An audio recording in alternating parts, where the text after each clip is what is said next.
I stood under the humming fluorescent lights as my father-in-law, Harold, tapped a pen against a lease folder. He smiled at the executives lined up beside him, then turned to me. "Ava," he said loudly enough for the whole room, "your little shop won't last a year.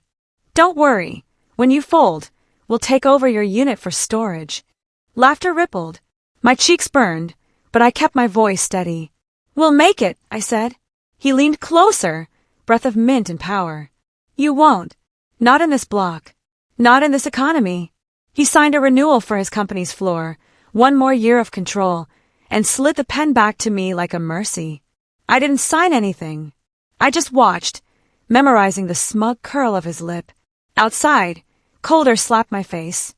I texted my husband Leo. He did it again. Leo replied quickly, "I'm sorry. I'm with you." Across the street, my small storefront window showed my logo still fresh. My knees wanted to buckle, but I didn't let them. I pulled the door open and whispered to myself, 1 year? Watch me. The first month nearly broke me. A burst pipe flooded the back room. A supplier delayed our main shipment. Someone left a nasty comment online about my prices. I patched drywall at night and smiled at customers by day. Leo worked late at the hospital, then came by to mop floors with me. "We won't tell anyone how tired we are," he joked, his eyes red. I tracked every sale in a notebook and circled the break-even line like it was a lighthouse. At dinner with his family, Harold asked, "So, how many days until the going out of business sale?" His wife, Eliza, winced. I swallowed my reply with a sip of water. After dessert, my sister-in-law, Nora, slipped me a folded card. "You're stronger than he knows." It meant more than she realized. On the way home, a thought flashed like a warning light. If he's right, I will lose the shop. If I'm right, I survive and remember everything he said. I changed the window display every week. I started a Saturday workshop so people could learn and share. I asked the bakery next door to cross-promote with a free cookie coupon. Foot traffic grew. A teen picked up a flyer and said, "My teacher follows you on Instagram." I didn't even have an account, so I made one that night and posted the flood fix as a time-lapse. Views climbed. A woman from the neighborhood council came in, curious. "We're planning a street fair," she said. "Want a booth?" I said yes, then realized the fee would wipe out my cash cushion. Leo squeezed my hand. "We'll figure it out." Harold strolled by one afternoon, peered in, and made a phone call on the sidewalk. 2 days later, my landlord emailed a sudden rent increase due to market conditions. My stomach plunged. The fair was 3 weeks away, my savings thin, and the building wanted more. I stared at the email and whispered, "Okay, new rules." I requested a meeting with the landlord, Mrs. Dane. She met me with a tight smile and a folder of comps. "Rents are rising," she said, tapping graphs. "You've improved your unit. That creates value." I breathed through my nose, steady. "It also creates community," I said. "Keep me, and your anchor stays lively." She shrugged. "I can't play favorites." I noticed a note in the margin. "Harold, renewal Q4. A thought flickered. "What are your long-term plans for the building?" I asked. She hesitated. "I'm considering selling next year." My pulse spiked. "Who's buying?" She closed the folder. "If I decide, I'll let tenants know." After the meeting, I stood on the sidewalk, the hum of traffic like static. Sell next year. Harold's company held a long lease. If someone bought it, they'd inherit his contract. But if I got close to the seller first, another idea stirred, wild and hot. I didn't sleep that night. I drafted a plan on scrap paper while the radiator hissed like a drum roll. The street fair hit like a storm. Balloons bobbed. Kids tugged parents' sleeves toward my table. I made small bundles, offered tiny demos, and told every buyer about our story. "We're here to stay," I said with a grin I hoped looked brave. A local reporter stopped by. "Mind a quick feature?" The article ran the next morning. Small shop, big grit. Sales doubled that week.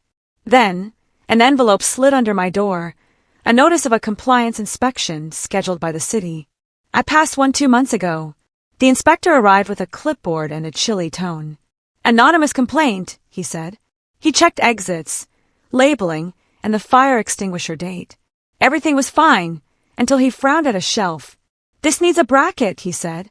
"Fix it or risk a fine." The shelf had been solid for months. I smiled, thanked him, and wrote down the fix. After he left, I stepped outside. Across the street, Harold's operations manager watched me from the curb, then turned away. My hands shook. I decided to install 4 brackets. 2 suspicious deliveries arrived at dawn the next week, boxes I did not order. The packing slips had my address, but the sender was Harold's supply division. I called to return them. Restocking fee, the rep said flatly. Policy. I closed my eyes and breathed. The order is fraudulent, I said firmly. Pick it up. I'm recording this call. There was a pause. We'll arrange pickup, the rep said.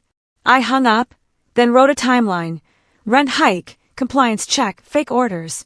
A pattern formed, ugly and clear. I took photos of everything and stored them in a folder named Weather. That night, Leo made pasta while I typed a letter to Mrs. Dane. Please put me on your list if you decide to sell. I'll be a serious buyer. I didn't know where I'd find the money, but the sentence felt like a door I had to push. I sealed the envelope and walked it over myself, dropped it through her mail slot with a shaky breath, and whispered, Let this be a start. I made an appointment with the small business clinic at the library. A volunteer advisor named Omar met me with a friendly nod and a yellow legal pad. Tell me everything, he said. I did. He scribbled notes, then drew a simple map. Revenue streams, partnerships, risk. You need more than walk-ins, he said. Try B2B, corporate gifting, classes for teams, subscriptions. He also said, document any harassment. Don't accuse yet, just gather proof. I left with a list of ideas and a lighter chest. Back at the shop, I pitched a monthly box to 3 local offices. 2 said no. 1 said, maybe next quarter. I kept knocking. One night, as I closed the register, Leo leaned on the counter. I asked if we could borrow from my 401k if needed, he said. The answer is yes. I shook my head. Not yet. He smiled. I know, but I wanted you to have oxygen. A text buzzed from an unknown number. Stay in your lane, Ava. My fingers went cold. I took a screenshot and filed it under Weather. Winter came early. The road outside was glazed with frost. Customers slowed, but my subscription idea started catching. A nearby real estate firm ordered 20 holiday sets. Then a nonprofit called to book a team night. One Thursday, a woman with sharp eyes introduced herself as Claire. I buy buildings for a living, she said. Yours has potential. My stomach tightened. Are you working with Mrs. Dane? I asked. She smiled. We're talking. What do you need? I chose my words carefully. I need to know when the sale happens. I want a chance to bid. She considered me. Do you have investors? Not yet, I said. She handed me a card. Call when you do. That night, Leo and I sat with spreadsheets. Angel investors, he asked. Maybe a community fund? I nodded, hoping to wrestle with fear. Then the power flickered. The block went dark. We stepped outside to a slice of night. Across the street, Harold's building glowed on a backup generator like a ship in a storm. The blackout lasted 6 hours. When the lights returned, my POS system refused to boot. A tech friend fixed it by noon, but the morning was ruined. I added generator to a list titled If We Survive. A week later, Mrs. Dane called. I'm taking initial offers in March, she said. I'll send a packet next month. I wrote the date 3 times on my wall calendar. March. 3 months to build the war chest. I pitched 2 more corporate clients and secured a small contract. Every check felt like a brick. Harold stopped by again, smiling like a neighbor. How's the hobby? He asked. I kept my voice even. Steady. He leaned closer. My advice. Quit before it hurts. I didn't respond. He walked out humming. That night, Nora called. He told Dad you were burning Leo's money, she said, voice tight. He likes you, but he hates not being in control. I said thanks, then cried into a dish towel while the kettle screamed. January ate our cash. An icy week turned the block into a ghost town. I started a warm-up promo, free cocoa with a purchase. People smiled, lingered, and bought small things.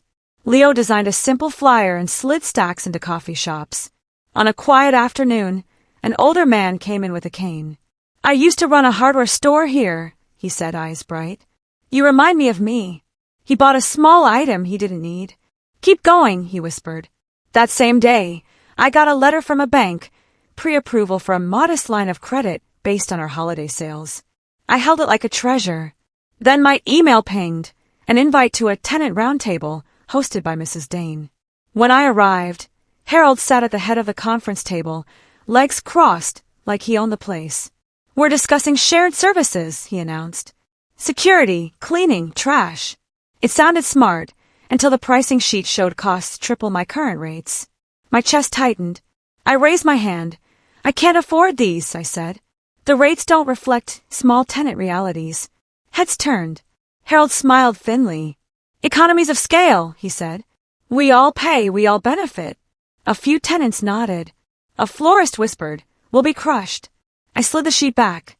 If the goal is shared safety, let's build a tiered plan, I said. Harold's eyes cooled. We've already negotiated, he said. Mrs. Dane watched, silent. I felt a tilt, like the floor wasn't flat. Then I withdraw, I said. I'll keep my current vendors. The room rustled. Afterward, the florist caught me by the elevator. Thank you, she said, voice shaky. He thinks we're numbers. I smiled. We're neighbors. That night, I found a note taped to my door. Participants only beyond this point next month. I took a photo, peeled it off and tossed it. I called Omar. He's squeezing, I said. Omar replied, then you need leverage. My mind leaped to March. The packet. The bid. I met Claire for coffee. I need to raise a down payment, I said. And I need backup, legal eyes, structural reports. She listened. If I bring a few quiet partners, will you lead the bid? My heart pounded. Yes, I said. She slid a sheet across the table, a sample cap table, a diagram of equity splits. Your share is smaller, but you keep operating control on the ground, she said. We can also include a right of first offer for any future sale. It felt like graduate school in a cup. I asked questions until my brain hummed. She finally said, we'll make an offer if the numbers work. But you'll need clean books and proof of tenant stability. I thought of Harold's long lease. Irony tasted sharp. You'll have that, I said. On my way back, the florist waved me in to sign a small monthly deal for gift sets. Then an email arrived. City compliance follow-up. Another inspection. Same shelf, same tone. I smiled at the clipboard, then added 2 more brackets. February brought snow and a surprise. A famous food blogger posted a photo of our window with the caption, Heart in a shop. The post exploded. People poured in. A teacher booked 5 class kits. A retiree left a note. Your courage got me out today. Sales lifted like a kite in the wind. I trained 2 part-time helpers, Lila and Ken, smart and kind. We set up a tiny back table for packing the new orders. Then Harold's company announced a community outreach day for the block, the same Saturday as our biggest workshop. Their flyers showed their logo everywhere, with small print listing other tenants. It read like they owned the street. I took a breath. We'll turn this into a wave, I told Lila and Ken. We planned a sidewalk demo, free samples, and a raffle whose prize was a month of our subscription. Friday night, I saw Harold's team hanging banners that covered my own. I climbed a ladder and rehung mine 2 inches higher. The outreach day began with a brass band and too many clipboards. Harold shook hands on the corner like a mayor. But our sidewalk demo drew a crowd. Kids pressed in to watch. Parents asked questions. Lila worked the line like a pro. At noon, a woman in a dark coat approached. I'm with the city, she said. Who's the storefront manager? Me, I said. She looked around.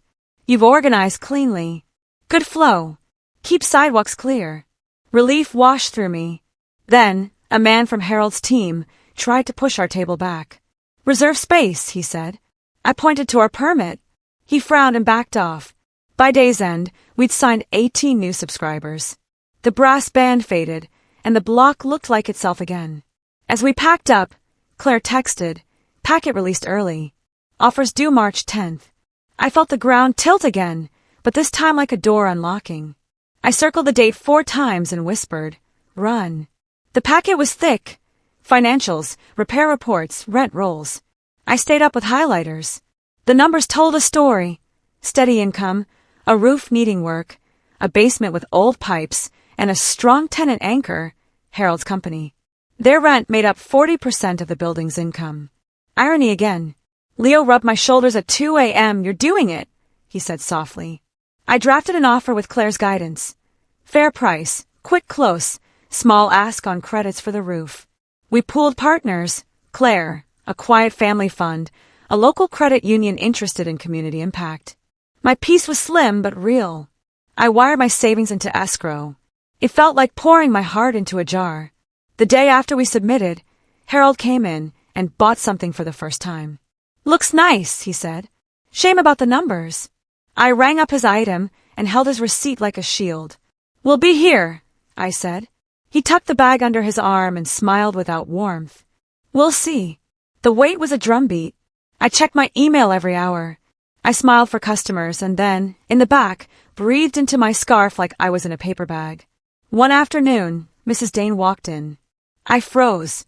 She smiled, tired but kind. I've read your offer, she said. It's competitive. You're not the highest. My throat tightened.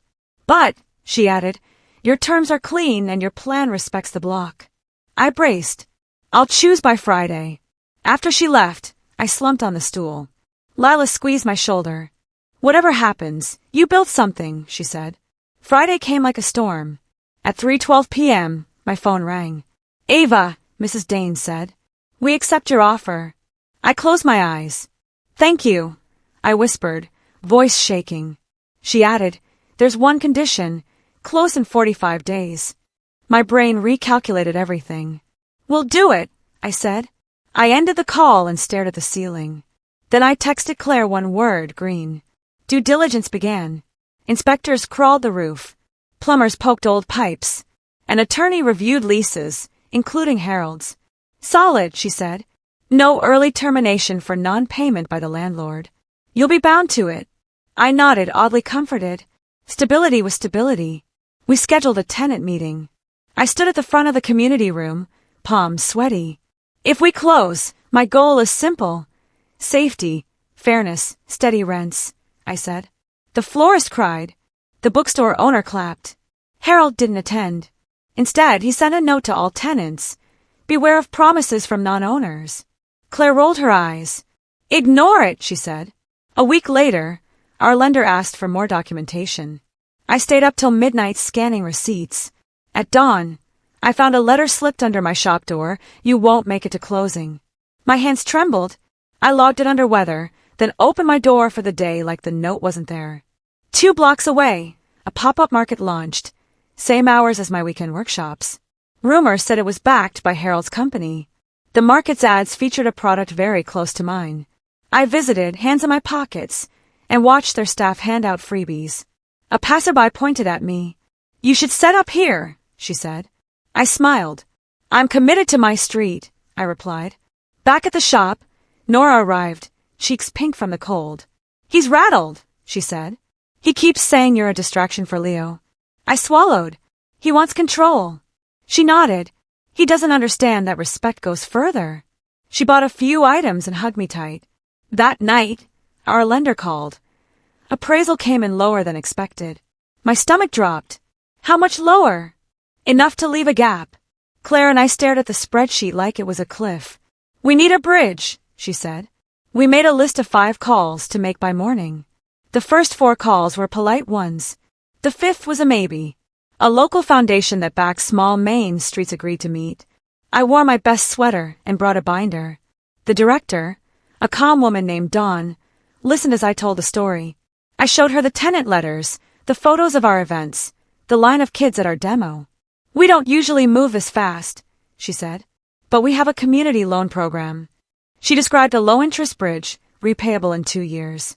My eyes watered. We'll protect the block, I said. She smiled. We believe you. The loan committee met the next day. By evening, an email arrived. Conditional approval. We had a bridge. I forwarded it to the lender. Claire replied with a row of exclamation points. That night, Leo and I danced in the kitchen to no music. Then my phone lit up with a new message. A photo of my storefront from across the street at 2 a.m. No caption. I sat down hard. Leo took my phone. We're installing cameras, he said. The cameras went up by noon, small and discreet. I set alerts to ping my phone. 2 days later, we closed the appraisal gap with the foundation's funds. The lender reissued the commitment. We were back on track. I hosted a tenant coffee to explain the basics of the transition. People asked fair questions. Trash pickup, hallway lights, snow shoveling. We'll keep it simple and transparent, I said. A hand went up in the back. Harold's operations manager. Will you raise rents? She asked. We'll keep increases tied to real costs, I replied. No games. She wrote something down, face unreadable. After the meeting, she lingered. He won't like this, she said softly. But I do. I nodded. That night, a window on the vacant second floor cracked. The camera caught a figure in a hood. The image was blurry. The police took a report but shrugged at the low damage. I swept the glass at dawn, humming to keep my calm, and propped a sign, still open. Closing week. Papers stacked like small towers. Claire's team triple-checked wire instructions. I walked the block with a notebook, listing bulbs to replace, and a plan for the leaky stairwell. Harold came in again, hands in his pockets. I hear you think you're buying a building, he said. I looked him in the eye. We're closing Friday. He laughed. With what money? Community money, I said. Neighbors. Partners. A bank that knows our street. He shook his head. You'll drown in repairs. I pointed to my shelf, lined with new brackets catching the light. I know how to fix things. He stepped closer. When you fail, don't expect us to help Leo. I felt the words like ice on my skin. He's not a chip on your table, I said. He left, slamming the door hard enough to rattle the glass. I pressed my palms to the counter until the sting faded, then called Claire. We're still green, I said, more to myself than to her. Friday morning, the bank conference room smelled like paper and coffee. We signed, page after page. Mrs. Dane watched me with a small, private smile. I started here with a tiny unit, she said. I never planned to be a landlord, but I learned. She passed me the keys, 3 heavy rings. Take care of them. I swallowed hard. I will. Claire shook my hand, her grip warm. The wire confirmed, the deed recorded. On the sidewalk, I stared up at the brick facade I had memorized for a year. Leo stood beside me, eyes wet. You did it, he whispered. We did it, I said. We walked back into my shop, where Lila and Ken popped confetti, and a tenant brought cupcakes. I didn't post anything yet. I wanted to breathe.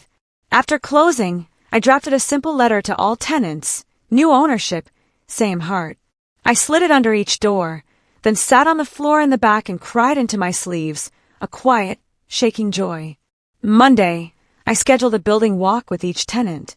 We made lists and shared laughs. Then I sent a formal notice to Harold's company, updated contact info for maintenance and rent. An hour later, a reply arrived from his legal team. We require confirmation of ownership. Claire sent the deed. Another email followed. We request a meeting. I agreed. In the conference room, Harold arrived with 2 suits. I brought Claire and our attorney. He looked around like the chairs were wrong. We have concerns about building management, he said.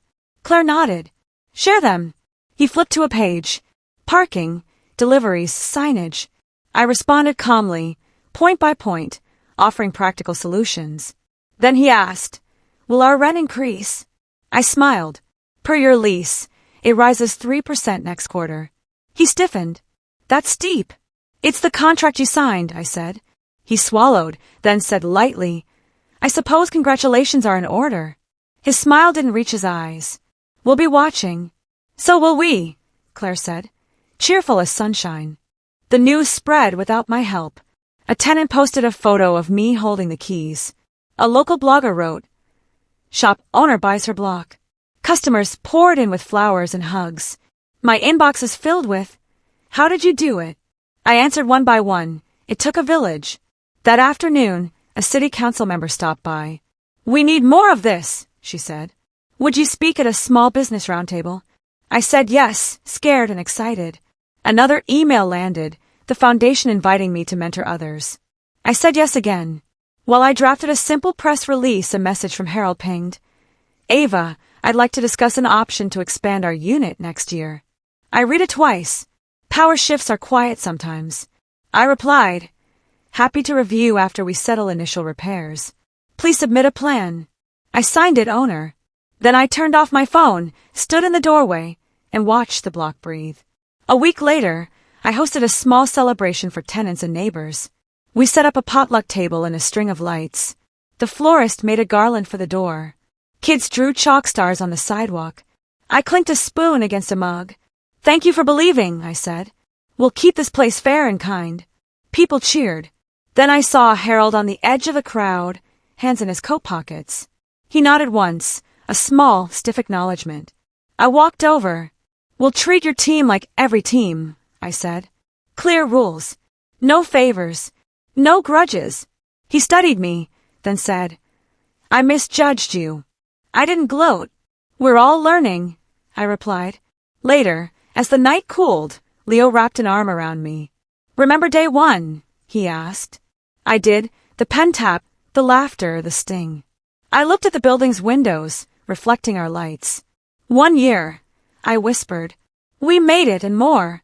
The cameras blinked green above the door, quiet witnesses to a promise kept. If you enjoyed the story, please subscribe to my YouTube channel and tap the bell to get notified the moment we drop a new story, and don't forget to like the video to help others find it.